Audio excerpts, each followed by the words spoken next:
के बारे में समझाने का प्रयास करने जा रहा हूँ। इसको सरल से सरल भाषा में समझाने का प्रयास करूँगा और चाहूँगा कि आप लोग भी अच्छी तरह से इसे समझें। ये समास का अर्थ जो है वो संक्षेप होता है, यानी कि संक्षेप का अर्थ क्या है? अधिक से कम करना, छोटा करना। तो समास को यदि तोड़ते हैं तो ये हो जाता है सम उपसर्ग में अस धातु को जोड़ करके घय प्रत्यय लगाते हैं तो ये शब्द बनता है समास। समास में सम का अर्थ है नज़दीक या निकट होता है। सम का हो जाएगा निकट और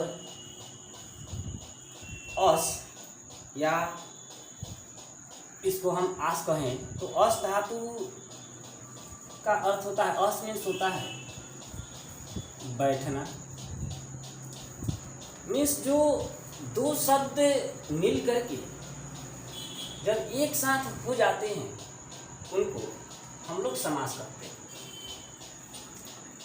समास का अर्थ होता है संक्षेप करना।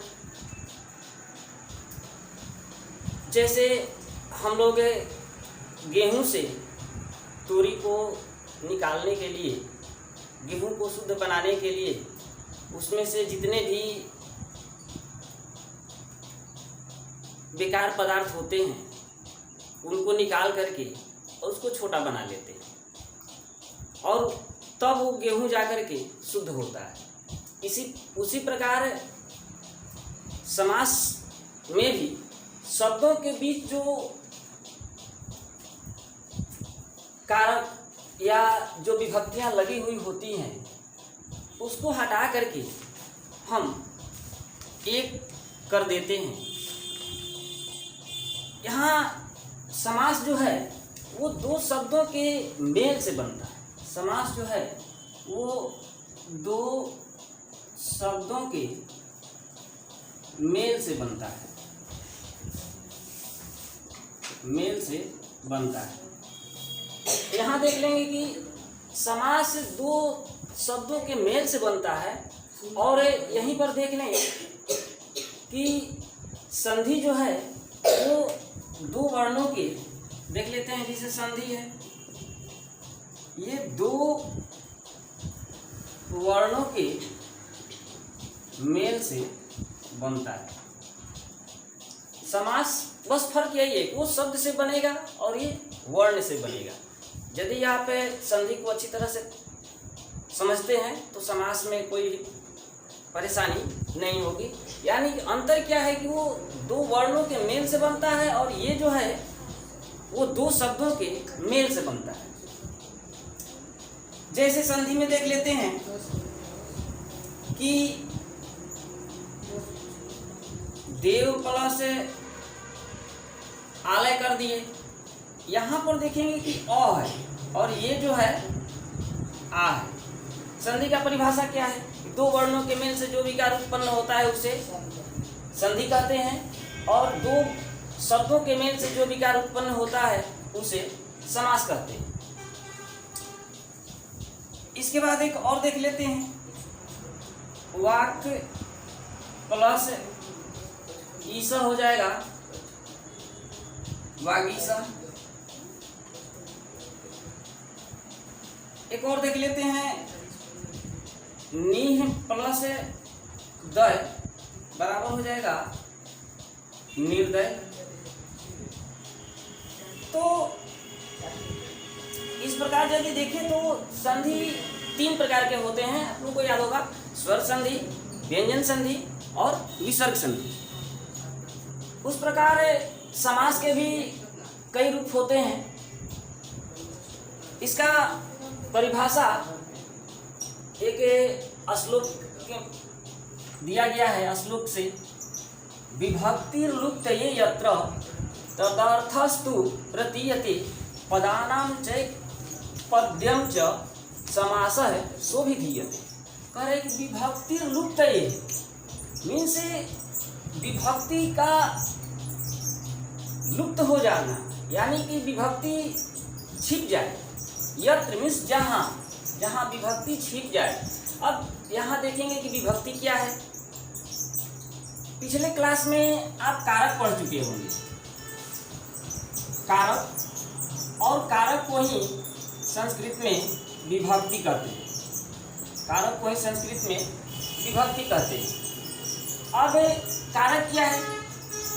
कारक कितने हैं? 8 है। कौन कौन? कर्ता, कर्ण, करण, संप्रदान, आपादान, संबंध, संबोधन, संबंध, अधिकरण और संबोधन। संबोधन ये कारक है। यही कारक जो है वो संस्कृत के विभक्ति कहलाते हैं। संस्कृत में ये विभक्ति कहलाते हैं। इनका जो चिन्ह है जैसे कर्ता ने कर्म को करण से, संप्रदान के लिए, आपादान से अलग होने के अर्थ में, संबंध का के की ना लेनी, अधिकरण में पर, और संबोधन हे अरे ओभ। यहाँ कारक और विभक्ति का क्या होता है? चिन्हों का लोप हो जाता है। यहाँ पर क्या होगा? चिन्हों का लोप हो जाएगा। समास के साथ जिस तरह हम संधि के साथ विच्छेद पढ़ते हैं कि संधि मीन्स जोड़ना और विच्छेद मीन्स अलग करना, उसी प्रकार समास में भी दो होता है। समास मीन्स संक्षेप और विग्रह मीन्स होता है अलग करना। समास मीन्स संक्षेप और विग्रह मीन्स अलग करना। तो जैसे हम लोग देख लेते हैं, एक वाक्य ले लेते हैं, राज पुरुष। इसको यदि हम संस्कृत में लें तो ये हो जाएगा राज पुरुष मीन्स राजा का पुरुष। राज पुरुष का अर्थ क्या हो जाएगा? राजा का जा का पुरुष। अब यहाँ हमें देखना है ये का है। यदि हम पूछें किसका पुरुष है तो आप क्या कहेंगे? राजा का पुरुष। किसका पुरुष? तो राजा का पुरुष। अब यदि इसका हम लोग संस्कृत में देख लें तो ये क्या हो जाएगा? राज्ञः पुरुषः, राजा का पुरुष। अब देखेंगे कि इसमें कौन सा कारक हो रहा है। इसमें कौन सा कारक हो रहा है तो चिन्ह पढ़ करके देख लेंगे। कर्ता ने कर्म को करण से, संप्रदान के लिए, आपादान से, संबंध का के की। तो ये कौन सा कारक हो गया? संबंध कारक हो गया। ये संबंध कारक हो गया। अब संबंध कारक को यदि विभक्ति में देख लें तो क्या हो जाएगा? षष्ठी विभक्ति। ये क्या हो जाएगा? षष्ठी विभक्ति। और यदि इसको हम हिंदी और संस्कृत में यदि देखें तो अंतर कुछ नहीं है। अंतर क्या है? यहाँ पर उसका हिंदी का चिन्ह लगता है तो ये कारक हो गया, और यही संस्कृत में जो सु और जस हम लोग प्रत्यय पढ़ते हैं या बालक शब्द का रूप पढ़ते हैं वो जो है वो सब इसमें आ जाता है, यानी कि उसको हम लोग हटा देते हैं। इसके बाद समास को विभिन्न विद्वानों ने विभिन्न प्रकार से सूत्र दिया है। इसका एक होता है समसानाम समास, मीन्स संक्षेप करना ही समास कहलाता है। संक्षेप करना ही समास कहलाता है। और एक है समस्त पदानाम एक पदी भवनम इति समासः कथ्यते, यानी कि समस्त पदों का एक पद कर देना समास कहलाता है। या इसको इस प्रकार भी कह सकते हैं एक अर्थी भाव समास, यानी कि जो दो को मिल करके एक भाव बना दे, यानी कि एक शब्द बना दे, उसको समास कहते हैं। इसके बाद इसमें होता क्या है, ये अपनी विकृतियों को एवं प्रत्ययों को छोड़ करके जब दो या दो से अधिक पद मिल करके एक पद बन जाते हैं, यानी कि एक तीसरा पद बन जाते हैं। जैसे एक प्लस एक करते हैं तो दो होता है, तो दो नहीं, एक ये और ये दो शब्द मिल करके तीसरा पद बना देते हैं, या दो का दो ही रह जाएगा, या तीसरा भी अन्य पद भी बन जाते हैं। उसको हम लोग उस सिस्टम को समास कहते हैं, संक्षेप कहते हैं, जिस सिस्टम से कि उसको हम लोग अलग करते हैं। जैसे देख लेंगे, गंगा या जलम, गंगा या जलम मीन से इसमें क्या है, गंगा या क्या, गंगा का जल। यदि इसको हम लोग आगे देखें तो इसको क्या हो जाएगा, गंगा जल, गंगा का जल मीन्स गंगा जल। यदि इसको और तोड़ेंगे, गंगाया जलम, गंगा जलम। जैसे एक और देख लेते हैं, यहाँ कौन सा विभक्ति हुई है, क्योंकि ये संबंध कारक है। ये कौन सा कारक है, संबंध कारक है, जिसके कारण ये कौन सा विभक्ति हो जाएगा, षष्ठी विभक्ति हो जाएगा। एकदम आंख बंद करके लिख देना है कौन सा विभक्ति होगा, षष्ठी विभक्ति होगा। बशर्ते कारक बिल्कुल कंप्लीट होना चाहिए। कारक में यदि आप को प्रॉब्लम आ रही है तो समास समझना थोड़ा कठिन होगा, लेकिन फिर भी समझने का प्रयास करेंगे। अगला देख लेते हैं, नराणाम, नराणाम पति। नराणाम पति मीन्स नरपति। नरपति मीन्स क्या, नर मीन्स आदमी, तो आदमी नहीं, यहाँ क्या होगा, नराणाम पति, मनुष्यों के पति या औरतों के पति। किसके पति, तो यानी कि वो ये क्या हो जाएगा, ये भी षष्ठी विभक्ति ही होगी। ये कौन सा हो जाएगा, षष्ठी विभक्ति हो जाएगा। अब देख लेते हैं, इसका कुछ विग्रह पद होते हैं, इसका कुछ विग्रह होता है। तो विग्रह में क्या है, जब समासिक शब्द या समास से बने शब्दों के सभी पदों को विभक्ति सहित मूल स्वरूपों में ला दिया जाए तो वह विग्रह कहलाता है। यानी कि उसमें क्या होगा कि मूल स्वरूपों में क्या करेंगे, उसमें विभक्ति जोड़ देंगे, या जो कारक का चिन्ह है उस चिन्ह को जोड़ देंगे, तो क्या हो जाएगा, विग्रह हो जाएगा। जैसे देखते हैं कि गंगा या जलम एक विग्रह है, और यदि इसको हम लोग अलग अलग करते हैं तो क्या हो जाएगा, गंगा का जल। अब यदि इसको हम लोग समासिक शब्द बनाएंगे तो क्या हो जाएगा, गंगा जल। इस प्रकार से एक और देख लेते हैं कि धर्महीन, धर्महीन मीन्स क्या, धर्म से हीन। धर्म से हीन कौन सा विभक्ति है, अब देख लेंगे कि कर्ता ने कर्म को करण से किस चीज से हीन है, तो कर्म से हीन है। यहाँ कौन सा विभक्ति हो जाएगा, तो यहाँ तृतीया विभक्ति हो जाएगा। यहाँ कौन सा विभक्ति हो जाएगा, तृतीया विभक्ति हो जाएगा। और यदि यहाँ देखें तो कौन सा कारक हो जाएगा, करण कारक हो जाएगा। तो इस प्रकार से हम संधि और समास को बना सकते हैं। अब यहाँ एक और बात थोड़ा समझने योग्य है, जब इसको हमेशा एग्जाम में पूछा जाता है और हमेशा बच्चे जो हैं वो गलत आंसर दे देते हैं। यहाँ ध्यान से देखेंगे, कह रहा है कि समास जो है, समास देखें क्वेश्चन किस प्रकार से आता है। एक आता है समास मूलतः कितने प्रकार के होते हैं। जहां ये मूलतः शब्द लग जाएगा, समास मूलतः कितने प्रकार के होते हैं, तो यहाँ समास जो है वो मूलतः 4 प्रकार के होते हैं।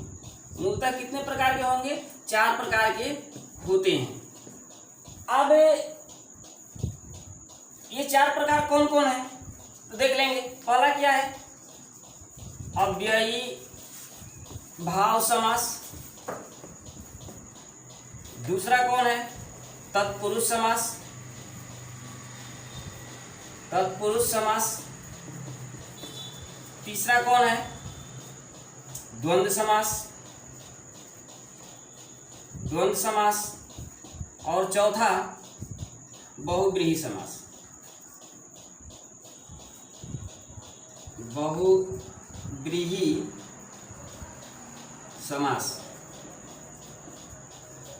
तो ये मूलतः समास 4 है, लेकिन अब यहाँ तत्पुरुष समास जो है वो 2 भागों में बढ़ जाता है। तत्पुरुष समास जो है वो 2 भागों में बढ़ जाता है। यहाँ से एरो लेकर के लिखते हैं तो ये 2 भाग, पहला जो हो जाता है वो हो जाता है समानाधिकरण। मानाधिकरण। और दूसरा है व्यधिकरण। व्यधिकरण समास।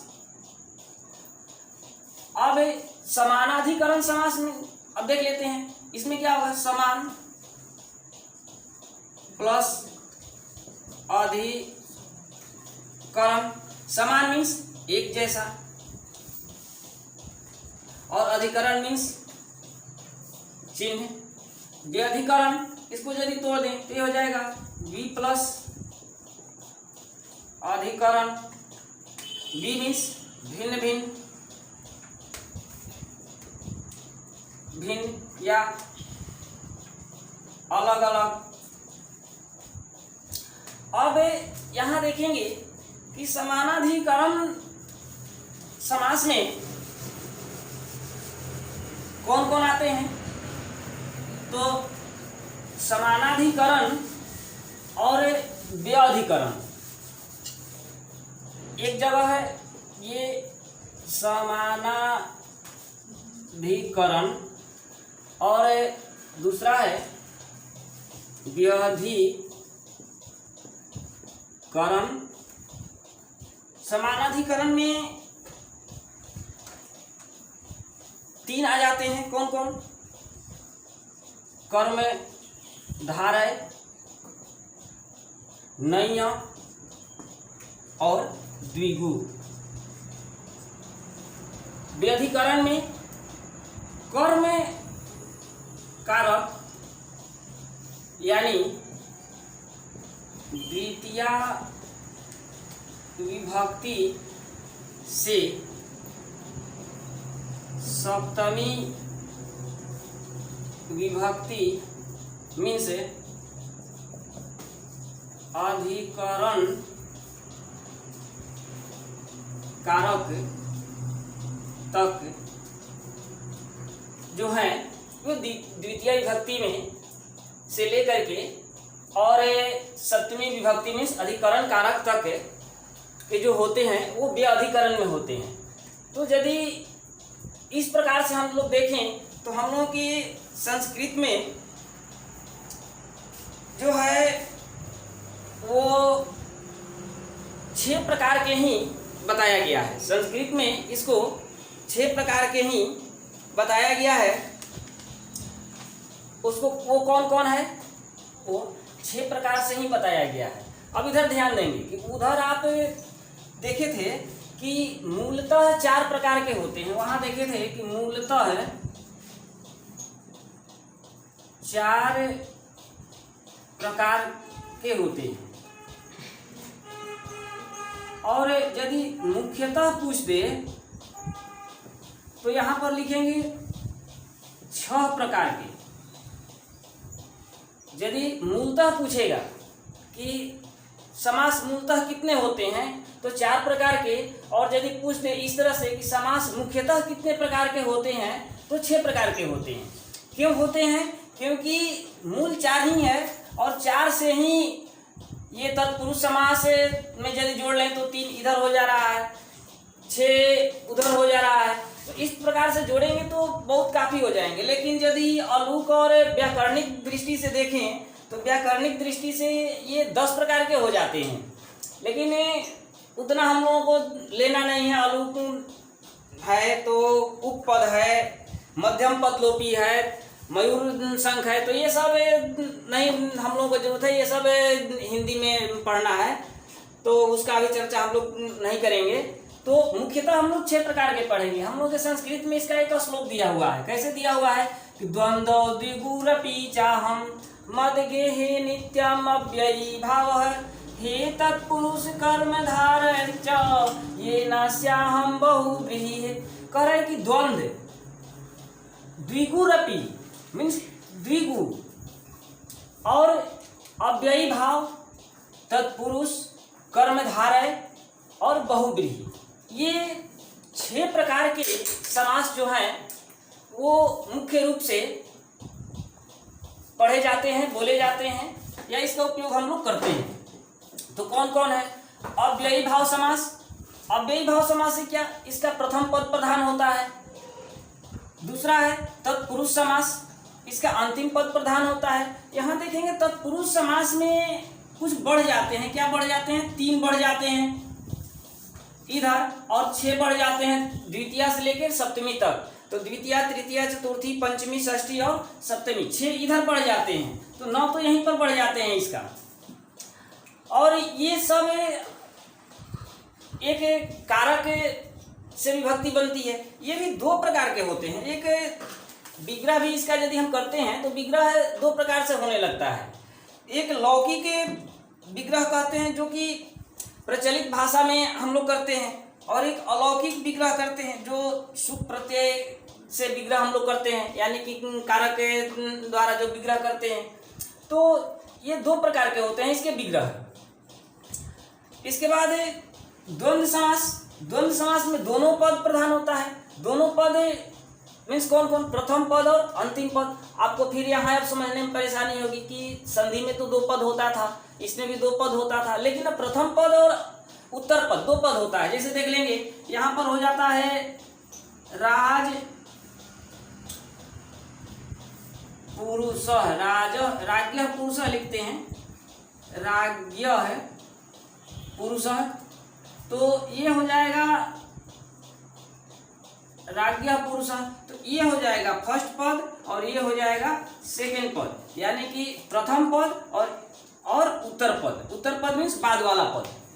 तो ये 2 पद होते हैं। तो इसमें दोनों पद जो है वो प्रधान होता है। फर्स्ट पद, प्रथम पद और अंतिम पद मीन्स उत्तर पद, ये दोनों पद प्रधान होता है। बहुव्रीहि एक ऐसा समास है जिसका कि अपना पद जो है वो छोड़ करके ये तीसरा पद बन जाता है, इसका अन्य पद प्रधान होता है। यानी कि इसमें ये सिस्टम लागू होता है 1 + 1 = 3।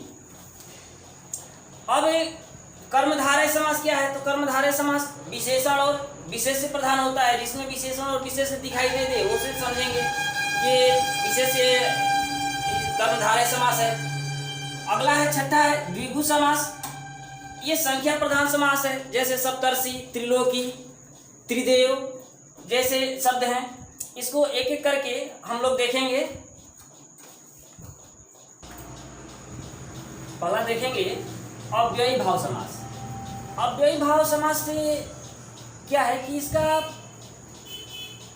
मुख्य उद्देश्य है कि इसमें अव्यय लगा हुआ रहेगा। इसमें क्या होगा? अव्यय लगा हुआ रहेगा।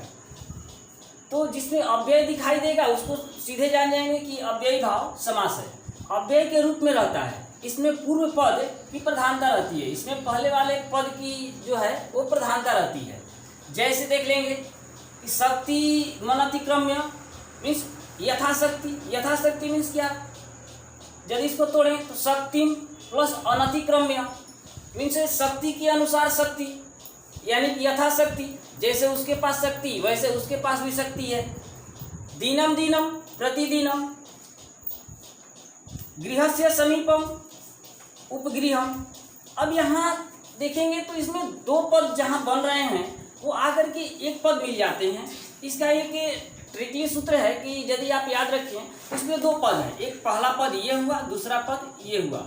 इसका सबसे आसान उपाय कि इसको ऐसे याद रखें कि इसका पहला पद जो होगा, पहला पद जो होगा वो छोटा होगा। एकदम आंख बंद करके देख लेना है, पहला पद क्या होगा, छोटा होगा और दूसरा पद बड़ा होगा। यानी कि पहला पद ये देख छोटा है और दूसरा पद बड़ा है। पहला पद प्रति छोटा है, अव्यय है, यथा अव्यय है, उप अव्यय है, गृहम तो संज्ञा है। तो यहाँ देखेंगे जितना भी इसका पहला पद आ रहा है ये क्या है, छोटा हो रहा है और दूसरा पद बड़ा हो रहा है। इस प्रकार से यदि हम एक और एग्जाम्पल ले लें, देख लेते हैं यथाशक्ति, यथा संभव भी हो जाएगा, यथा संभव,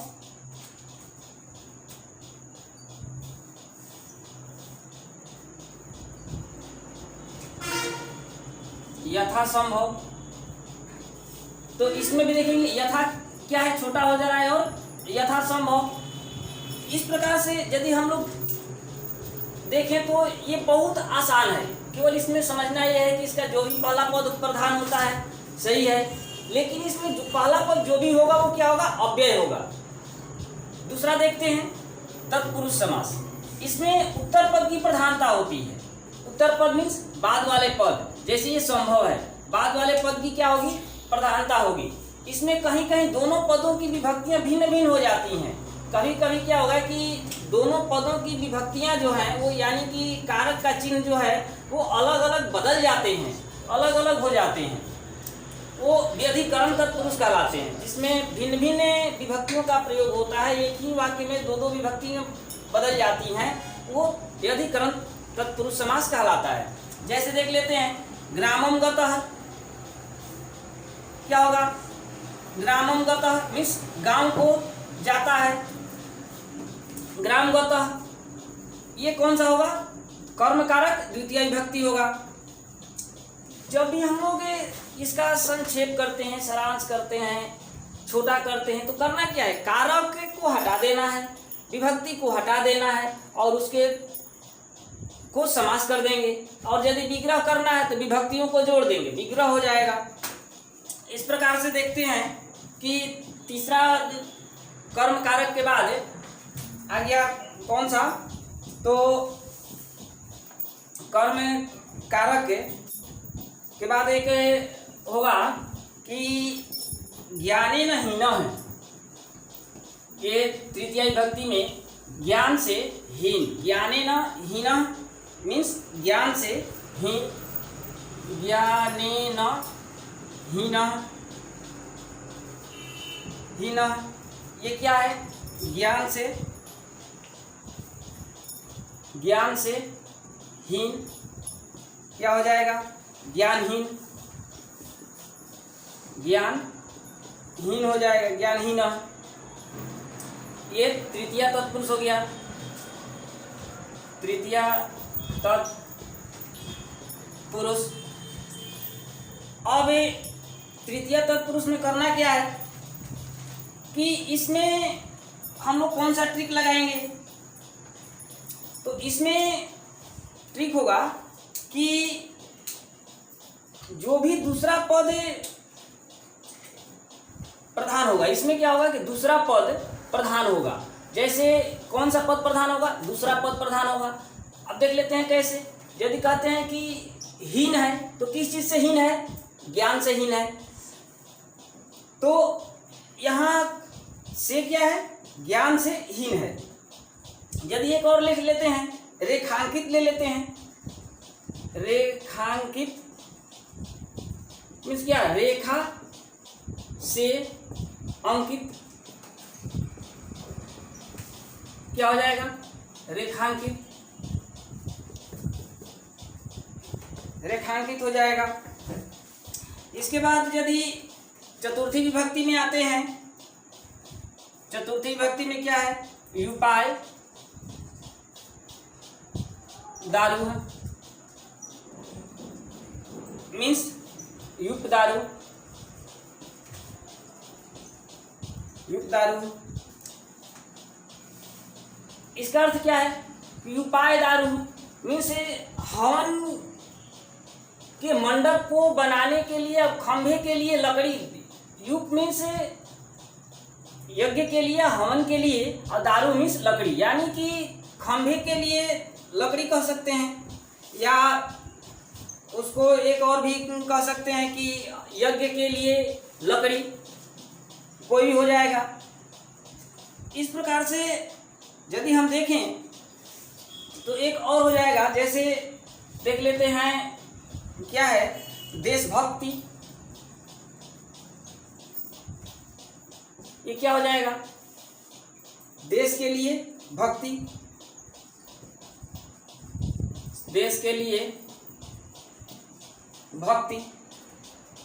स्नान घर मीन्स स्नान के लिए घर। आगे देख लेते हैं पांचवा में, ये आपादान कारक में क्या होता है कि आपादान कारक में अलग होने के अर्थ में इसका हम लोग उपयोग करते हैं। आपादान का उपयोग कब करते हैं? अलग होने के उपयोग में। जैसे व्याघ्रात, व्याघ्रात भयम, यहाँ पांचवा विभक्ति लगा हुआ है। कौन? त, यानी कि व्याघ्रात भयम मीन्स बाघ से भय। क्या हो जाएगा? बाघ से भय। व्याघ्रात भयम मीन्स बाघ से भय। इसमें कौन सी विभक्ति है? पंचमी विभक्ति। इसमें कौन सी विभक्ति हो गया? पंचमी विभक्ति। इस प्रकार से देख लेते हैं कि पंचमी विभक्ति में किस प्रकार से हम इसको पहचान पाएंगे। तो इसमें तो कुछ है नहीं, इसमें बस एक ही है कि इसमें देख, ये अपने दिमाग में बैठा के रखना है कि जहाँ अलगाव हो रहा है, भय हो रहा है, आप विभक्ति पढ़ चुके हैं, तो डर है। किससे डर है? बाघ से डर है। तो इसमें क्या हो गया? पंचमी विभक्ति हो गया। या एक और सिंपल लेकर के देख लेते हैं, जैसे सेवा से मुक्त। क्या हो जाएगा? सेवा मुक्त, सेवा मुक्त हो जाएगा।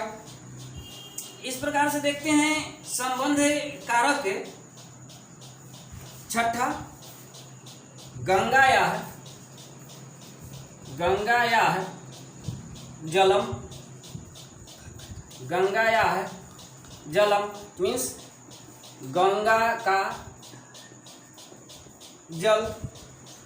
इसमें कौन सा विभक्ति हो गया? षष्ठी विभक्ति। ये षष्ठी विभक्ति हो गया। इसमें क्या है कि इसमें दूसरा पद प्रधान होता है। इसमें क्या होगा? दूसरा पद प्रधान होगा। कौन? कहाँ का जल? तो गंगा का जल। कहाँ का जल? तो गंगा का जल। इसमें दूसरा पद प्रधान हो गया। एक और देख लेते हैं, जैसे राजपुत्र। एक और देख लेते हैं, राजपुत्र। क्या हो जाएगा? राजा का पुत्र, राजपुत्र। ये कौन सा विभक्ति है? षष्ठी विभक्ति। सप्तमी विभक्ति देख लेते हैं, अधिकरण कारक की। अधिकरण कारक में देख लेते हैं काव्ये प्रवीण मीन्स काव्य में प्रवीण, तेज। इसको यदि समास बनाते हैं हो जाएगा काव्य प्रवीण। इसमें कौन सा विभक्ति हो गया? सप्तमी विभक्ति। सप्तमी विभक्ति हो गया। इसको और किस प्रकार से हम लोग कर सकते हैं, इसको कैसे समझेंगे? तो इसमें चिन्ह क्या है? में पर मीन्स काव्य में प्रवीण, तेज। एक और देखते हैं, जैसे पुरुषोत्तम। पुरुषोत्तम मीन्स क्या? पुरुषों में उत्तम, पुरुषों में उत्तम। इस प्रकार से हम लोग देखते हैं कर्मधारय समास। अगला देखेंगे कर्मधारय समास। ये भी तत्पुरुष समास का ही भाग है, जिसमें हम लोग समानाधिकरण तत्पुरुष समास जो पढ़े हैं, तो तत्पुरुष समास में कभी कभी दोनों पदों की विभक्तियां समान होती हैं। जैसे नीलम कमलम, यहाँ देखेंगे इसमें भी कर्म कारक, इसमें भी कर्म कारक, यानी कि नीलम कमलम नीलकमल। वीरः पुरुषः, इसमें भी विसर्ग है, इसमें भी विसर्ग है, यानी कि दोनों में एक ही विभक्ति लगा हुआ है। वीरः पुरुषः वीर पुरुषः। घन इव श्यामः घनश्यामः, यानी कि तत्पुरुष समास की विभक्तियां जो होती हैं वो सेम होती हैं, यानी कि दोनों पदों में एक ही विभक्ति लग जाता है। इस प्रकार से द्विगु समास देखते हैं, जिसका पूर्व पद संख्यावाचक हो, जिसका पूर्व पद क्या हो, पहले वाला पद क्या हो, संख्यावाचक हो, वो संख्या बताता हो, उसे द्विगु समास कहते हैं। जैसे त्रयाणाम लोकानाम समाहार, मीन्स 3 लोकों का समाहार क्या है, त्रिलोकी। सप्तानाम शतानाम समाहार, सप्तशतियों का समूह है, सप्तशती। एक नैया समास है, नैया समास है किसी पद के साथ होने से उसे नैया समास कहते हैं। नैया में क्या होता है कि उसमें न अर्थ लगा हुआ होगा, जैसे न ज्ञान अज्ञान। इसमें एक बार और चीज सोचना है, देखना है, याद रखना है कि व्यंजन के पूर्व में यदि अ है तथा स्वर के पूर्व में अन हो जाता है। यदि व्यंजन वर्ण रहेगा तो उसके पहले क्या होगा, अ होगा, और यदि स्वर होगा तो उसके पहले अन लग जाएगा। जैसे यहाँ देखेंगे न मोघ है, यहाँ म व्यंजन वर्ण है, तो यहाँ व्यंजन वर्ण है, इसलिए यहाँ क्या होगा, न की जगह पर अ लगेगा। और यहाँ भी देखेंगे न मोघ अमोघ हो गया, न सिद्ध यहाँ भी व्यंजन वर्ण है, असिद्ध हो गया। न अर्थ, यहाँ न के बाद ये स्वर है तो क्या हो गया, अनर्थ हो गया। न आगत है अनागत, यहाँ न के बाद क्या है, आ है। तो ये मतलब याद रखना है कि व्यंजन वर्ण के साथ अ को जोड़ना है, और यदि स्वर वर्ण होगा तो उसके साथ अन को जोड़ना है। इस अगला देखेंगे बहुब्रीहि समास। बहुब्रीहि समास में दोनों पदों के अर्थों से भिन्न अन्य अर्थ या पदार्थ की प्रधानता होती है, यानी कि जो भी अर्थ होता है दोनों अर्थ शब्दों का, उसका एक तीसरा अर्थ बन जाता है, उसका ही प्रधानता होती है। और दोनों का नहीं, तीसरा जो बनता है यानी कि 1 + 1 = 3, इसमें लागू हो जाता है। जैसे देखेंगे 10 आननानि यस्य स है, मीन्स 10 आनन, जिसका 10 आनन हो, मीन्स मुख हो, 10 मुख वाला कौन है, दशानन मीन्स रावण। पीतम अम्बरम यस्य सः, जो पीले वस्त्र को धारण किए हैं वे कौन है, पीताम्बर मीन्स विष्णु। वीणा पाणौ यस्य सः, जो वीणा अपने हाथों में पकड़ी हुई है वह कौन है, वीणा पाणी मीन्स सरस्वती। इस प्रकार से हम लोग द्वंद्व समास देखते हैं। द्वंद्व समास में होता क्या है कि इसमें च के अर्थ में होता है, यह जो होता है वो च के अर्थ में होता है, इसलिए इसमें दोनों पदों की अर्थों की प्रधानता होती है, यानी कि दोनों पदों की प्रधानता होती है। जैसे देख लेंगे रामश्च कृष्णश्च, राम कृष्ण, राम और कृष्ण। सुखम च दुखम च, सुख दुखे। पिता च पुत्रश्च, पिता पुत्रो। सीता च गीता च, सीता गीते। अब इसको यदि हम देख लें तो इसमें और भी हो जाएगा। इसमें दोनों पद प्रधान होता है, पहला पद और अंतिम पद। जैसे एक और देख लेते हैं, रात दिन। माता पिता, माता और पिता। भाई बहन, भाई और बहन। तो इस प्रकार से आपका समास जो है वो समाप्त हुआ, और इसका एक एक करके बताएंगे। इसको ध्यान से पढ़ करके, सुन करके, समझ करके और देख करके लिखेंगे। थैंक यू, धन्यवाद।